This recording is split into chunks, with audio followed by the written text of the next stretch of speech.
नमस्कार, माझं नाव डॉक्टर पिलॉटी गिराळकर आहे. आज आपण HPV या ह्युमन पॅपिलोमा व्हायरस या व्हायरसबद्दल आज थोडीशी आपण माहिती घेणार. तर ह्युमन पॅपिलोमा व्हायरस हा अन्य व्हायरसेससारखाच एक व्हायरस आहे ज्याच्यामुळे 6 टाईपचे कॅन्सर्स येऊ शकतात. आपल्याला माहिती असलेला कॅन्सर हा फक्त सर्वायकल कॅन्सरलाच आहे. गर्भपिशवीच्या मुखाला आपण सर्विक्स असं म्हणतो.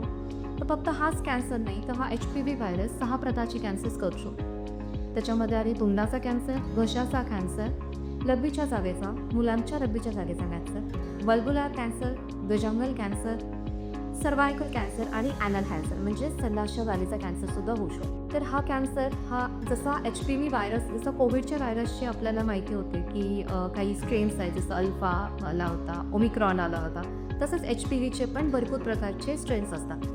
त्याच्यामध्ये सगळ्या स्ट्रेन्समुळे कॅन्सर होत होता तर नाही, फक्त 16 आणि 18 नंबरचा जो स्ट्रेन आहे ज्याच्यामुळे कॅन्सर होऊ शकतो. आपण मग याला कसं ओळखायचं? तर ज्या महिलांचं लग्न झालेलं आहे 30 वर्षाच्या वयोगटामध्ये आहे किंवा त्याच्यापेक्षा वय जास्त आहे 30 ते 65 वयोगटामध्ये आहे, तर यांचं आपण सर्वायकल टेस्टिंग करू शकतो. HPV DNA टेस्टिंग म्हणजे त्याच्यामध्ये काय करतो आपण, गर्भपिशवीच्या मुखाच्या तिथून एक स्वाब घेतला जातो कॉटनवरती किंवा ब्रशवरती घेतला जातो आणि तो तपासणीसाठी पाठवला जातो.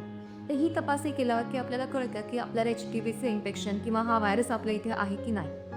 आणि आपण ही एकदा तपासणी केल्यानंतर 5 वर्षापर्यंत परत ही तपासणी करायची गरज आहे. आता तुम्ही विचाराल की लग्न झालेलं नसेल तर कसं करायचं? तर याच्यासाठी आपण HPVची लस पण घेऊ शकतो. तर फक्त ही लस 9 ते 14 वयोगटामध्ये असाल तर एक सिंगल डोस इनफ आहे त्याचा आपण घेऊ शकतो.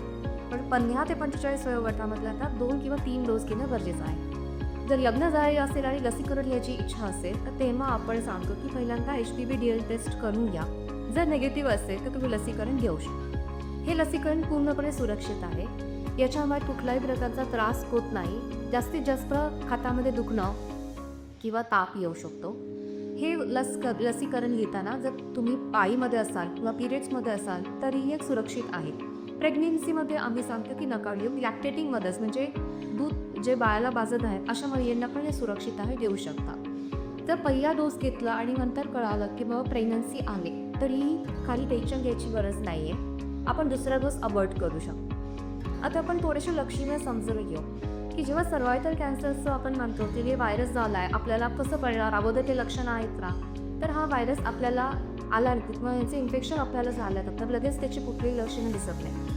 12 ते 15 वर्षाचा कालावधीपर्यंत हा व्हायरस हा असिम्प्टोमॅटिक असतो आणि जेव्हा कॅन्सर रूपांतर होतं तिथल्या जागेचं तेव्हाच लक्षणं दिसून येतात. त्याच्यामुळे आपण सांगते की लवकरात लवकर स्क्रीनिंग करणं किंवा HPVचं लसीकरण घेणं आपल्याला होणाऱ्या कर्करोगापासून थांबवू शकतो. धन्यवाद.